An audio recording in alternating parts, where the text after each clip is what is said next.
ikitokezea alama ya vyema au alama nyingine yeyote imewekwa katika eneo la mgombea, hakuweka kwenye kiboksi, lakini ameweka kwenye sura au kwenye jina, basi kura hiyo inahesabiwa kwamba ni kura halali, kwa sababu dhamira ya mpiga kura tumejua.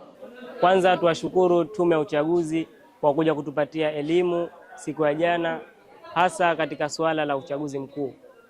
Tumejifunza mengi, jinsi kura zinavyoharibiwa, jinsi kura zinazokuwa sahihi na mambo mengi. Pia tunatoa wito kwa shule nyingine kualika Tume ya Uchaguzi kwenda kupatiwa elimu pamoja na mafunzo mbalimbali ambayo yatawasaidia wao katika kuendesha shughuli za uchaguzi katika njia ambayo ni nzuri. Tunawashukuru sana sana sana kwa sababu elimu yao ambayo wametupa jana imetusaidia leo siku ya uchaguzi. Jana walitufundisha mambo mengi sana kuhusiana na uchaguzi, jinsi ya kuendesha uchaguzi, kura, mwafahamisha wanafunzi jinsi ya kura halali na kura zisizokuwa halali. Kwa hiyo tunaona leo somo limeeleweka kabisa.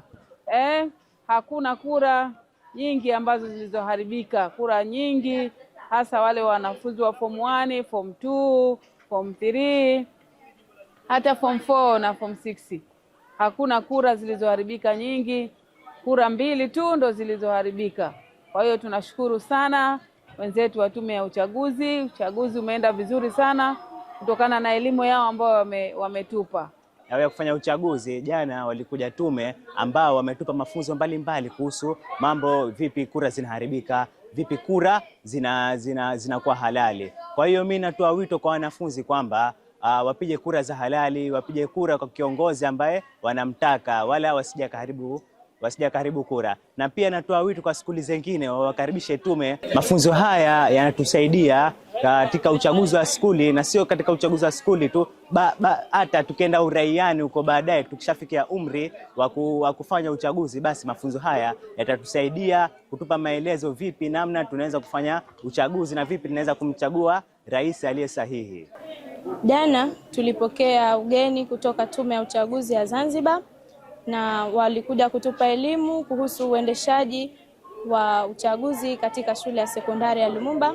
Tumejifunza mambo mbalimbali, na kwa hakika leo uchaguzi ni wa huru na haki kulingana na mafunzo tuliyopata kutoka katika Tume ya Uchaguzi wa Zanzibar.